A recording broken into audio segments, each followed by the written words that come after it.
Welcome back to the Deep Dive.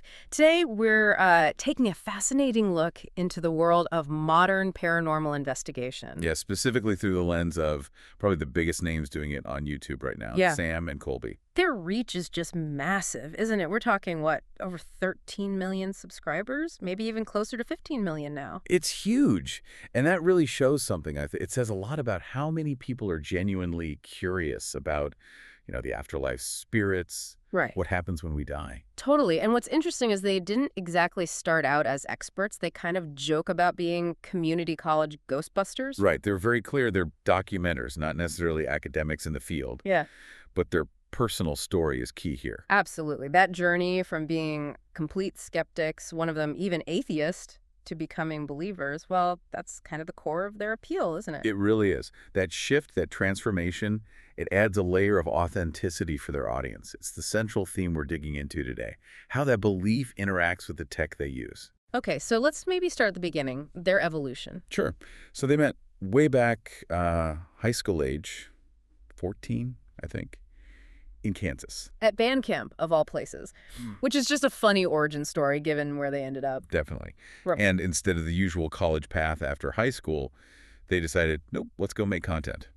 Moved to LA when they were about 18. And the early stuff was, well, not ghosts. Not at all. It was Vine, very short-form comedy, sometimes kind of dumb prank videos. Like riding a couch up an escalator in a mall. I think I remember hearing about that. Yeah, exactly. That kind of thing. Yeah. Stuff that occasionally got them into a little bit of trouble, like minor public disturbance issues. Just kids pushing boundaries, really. But then things shifted around, what, 2017, 2018? Yeah, they started exploring abandoned places, more urban exploration, the thrill of decay, that kind of vibe. But the real pivot into the paranormal came after a specific incident, right? Uh-huh.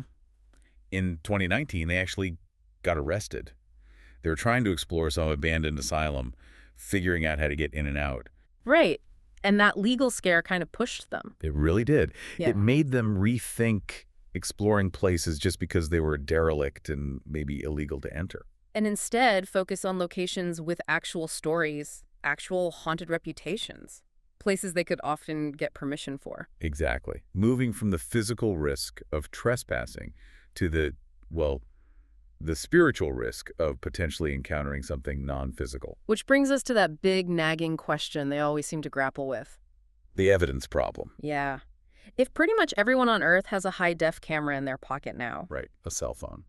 then why aren't we just drowning in clear, undeniable ghost videos and photos every single day? It's a great point. If ghosts were constantly performing, boo orgies, as they kind of joke, the mystery would be long gone. The rarity of solid proof is the central challenge. So how do they approach that? What's their method for trying to bridge that gap? Well, they have this core principle they call meet it halfway. Okay, what does that mean in practice? It puts a huge emphasis on your personal mindset going in. They really stress that if you walk into a supposedly haunted place, totally closed off, hostile, thinking this is all fake, You'll get nothing. pretty much. They argue you need to be open, willing to accept the possibility, to almost invite interaction. It sounds a bit like the law of attraction, but for ghosts. It does have that feel. If your sort of vibration is pure disbelief, the idea is that the spiritual realm just won't engage. But doesn't that immediately raise the question of confirmation bias? If you want to believe, won't you just interpret every creak or shadow as proof? That's the absolutely critical counterargument, and they know it. They address it by pointing to one specific experience that, for them, validated this whole approach. And ironically, it happened off camera. Ah, the Queen Mary story. The big ship in Long Beach, now a hotel. Exactly. They'd been filming all night, cameras rolling, mics on, trying super hard to capture evidence, and nothing. Total bust. So they packed up. Yep. Packed up the gear, turned everything off. It's like 4 a.m. They're just sitting there with their roommates, dejected, and almost casually, they just start talking out loud, like, okay, if anything's here, give us a sign. And then? Suddenly, the bathroom faucet turns on full blast, runs for maybe 5 seconds, then shuts off, completely on its own. Whoa, okay. And later, they started asking for specific things, like, can you knock 3 times? And they'd get 3 distinct knocks. Scratches on request. It was like a dialogue. And this was completely off camera, unplanned. Totally spontaneous. Yeah. And that night, they say, just fundamentally changed them. For Sam, who'd identified as atheist, it cracked open this whole new spiritual perspective, a sense of hope. That it's not just all blackness after death, as he put it. Right. And for Colby, who was already Christian, it just solidified his existing beliefs about the spiritual realm. Mm. That one night became the philosophical bedrock for their entire approach. So belief opens the door. But then they bring in the tech. What's in those backpacks? A lot of gear. But a big focus is on measuring energy. Specifically, EMF electromagnetic fields. Okay, so beyond the technical definition, what are they actually looking for with those meters? They're looking for changes, anomalies. The baseline theory is that spirits, being perhaps pure energy or consciousness, need to draw energy from their surroundings to manifest or interact. So a ghost trying to appear or make a noise might cause a sudden spike, or maybe even a drop in the EMF readings nearby. That's the hypothesis, an energy drain or surge that the meter picks up. Interesting. But they also use some surprisingly simple stuff too, right? Like flashlights. Yeah, and even those little electronic cat toys sometimes. It's actually quite clever. How does that work? How does a flashlight help talk to a ghost? The idea is that manipulating a simple on-off electrical circuit is potentially easier for a non-physical entity than messing with complex digital tech. Ah, okay. So they can ask yes/no questions. Flash the light once for yes, twice for no, something like that. Exactly. Or, with the cat toy that lights up when touched, it gives a very clear visual response if something interacts with it on command. Simple, direct communication.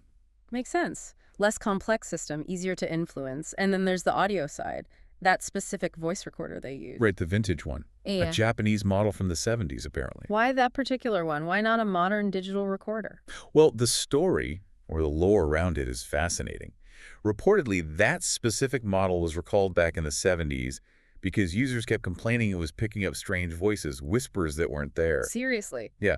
The theory is that these older analog recorders, unlike modern digital ones, don't have aggressive noise-canceling filters. So they might capture frequencies, sounds, that are just outside what our ears normally pick up, or what modern tech scrubs away as background noise. That's the idea. Potentially capturing EVP's electronic voice phenomena that would otherwise be lost. Actual recorded voices or replies. Capturing actual dialogue must be the ultimate goal. Let's talk about some places where this stuff seemed to pay off. The Paris Catacombs expedition sounds terrifying. Oh, it's an incredible location. Just picture it. 200 miles of tunnels, completely illegal to explore for the most part, 7 stories underground. Lined with the bones of 6 million Parisians, many from plague times. It's literally a city of the dead beneath Paris. The conditions alone are intense. Extreme claustrophobia, pitch blackness, wading through freezing water sometimes, and the real danger of just getting lost forever down there. Plus, didn't they mention gangs that actually roam down there, robbing people? Yeah, apparently that's a known risk too. It's not just ghosts you need to worry about. So what was the key evidence they captured down there? They were using that special voice recorder. They had a guide, Gaspar, and at one point they just called out a direct question into the darkness. What did they ask? Something like, "Are you dead or alive?" Okay, bold question given the surroundings. And when they played back the recording later, clear as day, there was a voice they didn't recognize, replying in English, "I'm alive." Chills. Just thinking about hearing that, 7 stories down, surrounded by bones, that's profoundly creepy. It really takes it from historical exploration to something immediate and unnerving. Then you have Pendle Hill in the UK, a very different kind of darkness. Right, known as one of the most haunted spots in the UK, site of the Pendle witch trials back in 1612. Exactly. 11 people executed for witchcraft. The history there is steeped in accusations of devil worship, pacts, curses, particularly involving figures like Alison Device, who was just 12. These were people outcast by the church who supposedly turned to darker forces. So the feeling there is less about trapped spirits and more about something demonic or intentionally malevolent. That's the lore, yes, a place of long-standing dark energy, and Sam and Colby really pushed the envelope there. How so? They actually brought a practicing witch with them, and the stated goal, in their words, was to try and summon the devil himself. Wow, okay. That's intense, especially for Colby. Extremely intense. It caused a major personal conflict for him because of his Christian faith. He actually pulled Sam aside on camera, expressing deep discomfort, feeling like they were crossing a serious line, messing with something genuinely dangerous and opposed to his beliefs. That tension, that boundary pushing versus personal faith, that's got to be part of what draws viewers in. It's not just jump scares, it's real emotional stakes. Absolutely. It makes it more than just ghost hunting. It feels like a genuine spiritual quest, or confrontation sometimes. And speaking of confrontations, maybe the most infamous place they investigated recently was the Smurl house. The Conjuring House connection, right. Though not the main movie, but one of the cases Ed and Lorraine Warren were involved in. Exactly. A really disturbing case from the 70s and 80s. This small duplex where a family, the Smurls, claimed they endured a demonic haunting for 13 years. The Warrens investigated it about 40 years ago. And the descriptions of the entity were pretty extreme. Horrifying, frankly. The family described seeing an 8-foot-tall, lizard-like creature with red eyes. A lizard man? Seriously? That was the description. And the alleged activity was incredibly violent. Reports of the wife being physically thrown, breaking bones, the family dog supposedly slammed against a wall. Just brutal, terrifying accounts. And Sam and Colby were the first investigators allowed back inside in 4 decades. That's what they said, yeah. First one's back. Yeah. And they didn't go in lightly. They brought a priestess and used what they called a real-deal spirit board, not like a Hasbro toy. What happened with the board? They reported the planchette, the pointer, was moving incredibly fast, almost violently being pulled. And they claimed they uncovered some kind of evidence during that session. Evidence that could cause an uproar in the paranormal community. What could that even be? That's the big question, isn't it? An uproar suggests something more than just another EVP or a shadow. Maybe. Right. Maybe some kind of specific information came through the board that corroborates a detail of the original haunting the Warrens documented. Or perhaps something that contradicts it. Like confirming the description of the entity or a specific event the family reported 40 years later. Potentially. Something concrete enough to shake up the established narrative of that famous case. That would definitely make waves. Proof that goes beyond just subjective feelings or noises. It would be huge if they had something like that. So, stepping back a bit, how does all this fit into the bigger picture? Does, the U.S. government have any official stance on ghosts? Officially, no. The government doesn't formally recognize ghosts as, real entities, but they do pop up legally sometimes. How so? Mostly in property disclosures. In some states, you legally have to disclose if a house is known to be haunted when you sell it because it can affect the value or desirability. So ghosts have a kind of cultural or financial significance, even without official validation. But isn't there one famous historical case in the U.S. where a death was officially linked to the paranormal? Ah, yes. You're thinking of the Bell Witch case. Tennessee, early 1800s. That's the one. John Bell Sr.'s death in 1820. It's widely cited as the only instance, really, where a U.S. death certificate or official record attributed the cause to supernatural or witch activity. The entity tormenting the family supposedly claimed responsibility. And wasn't there a famous visitor to that farm? Indeed. Andrew Jackson. Before he was president, when he was still a general, he heard the stories and went to investigate with some of his men. A notoriously tough guy, Jackson. What happened?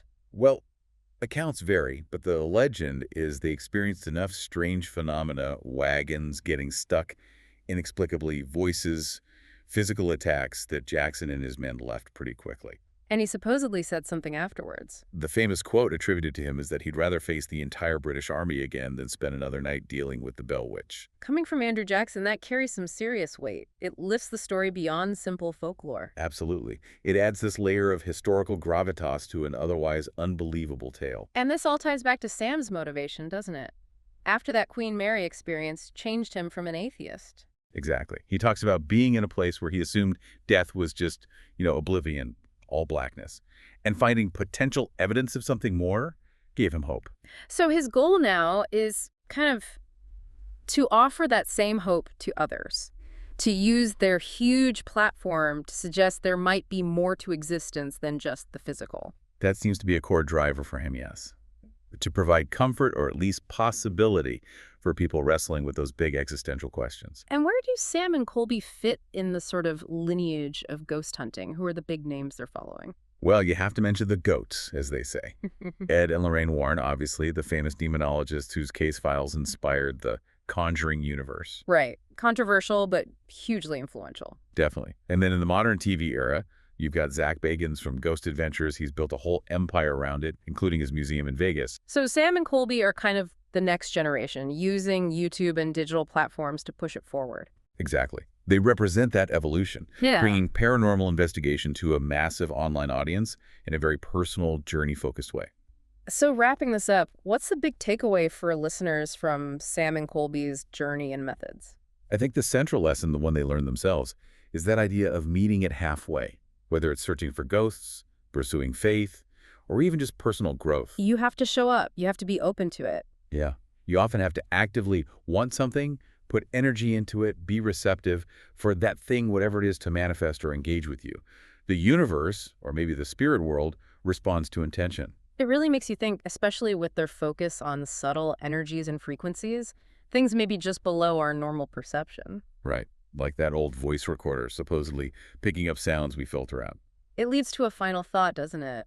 In our world today, we're just constantly bombarded. Screens everywhere, notifications, scrolling TikTok, even when we have a spare 30 seconds. We're saturated with distraction. There's very little room left for just quiet wonder, for noticing subtle things. Compared to earlier times, maybe people were more attuned to other frequencies, other possibilities, because they didn't have this constant digital noise. It's possible. Yeah. So the provocative thought to leave people with is, what if we applied that meet it halfway principle to our own awareness? Meaning, What if we intentionally put down the phone sometimes, shut off the noise, and just listened? We're truly present and open. what else might we perceive? What subtle connections or energies or just wonders are waiting right there? If only we'd stop and create the space to notice them. Exactly. What reality might meet us halfway if we just gave it the chance?